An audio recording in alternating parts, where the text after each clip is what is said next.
श्लोक 17.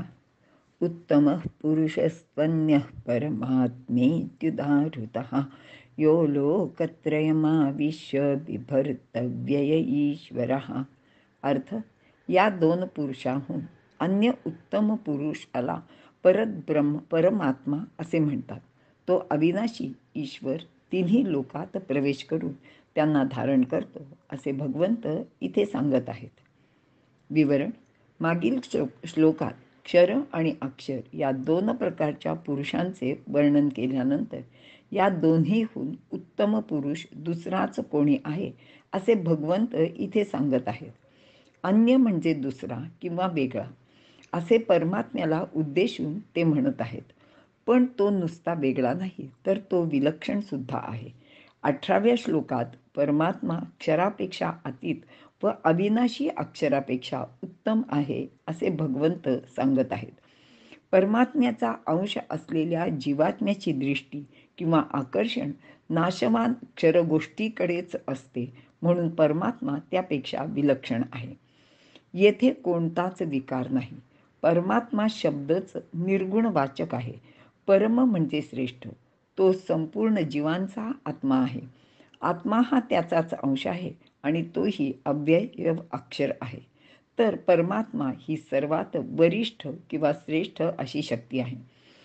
हाच तीनही लोकात राहून त्यांचे भरण पोषण करतो. 9व्या अध्यायात याला भरता असे म्हटले आहे. एवढे करूनही तो कमी होत नाही. तो तीनही लोकांचा स्वामी किंवा शास्ता आहे. म्हणजेच तो सर्व लोक महेश्वर आहे.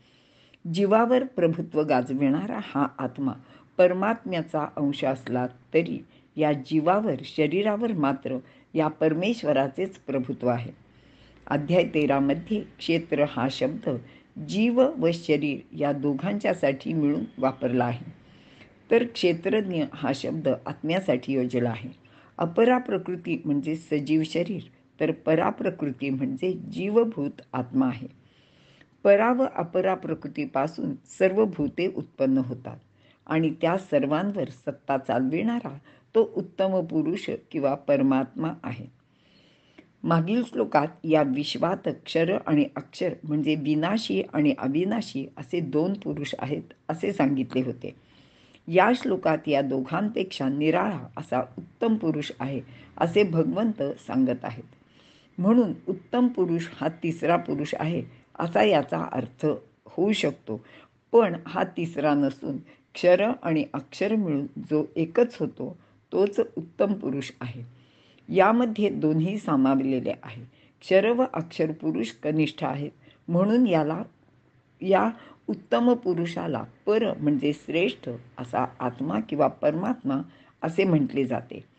परमात्मा या शब्दाने पुरुषोत्तम किंवा उत्तम पुरुष असेही सुचवले जाते.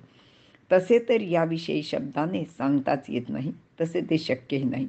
केवळ अनुभवाने त्याला जाणता येते किंवा जे अनुभवी आहेत तेच याला जाणू शकतात असे भगवंत इथे अर्जुनाला सांगत आहेत. इथे आपण थांबूया.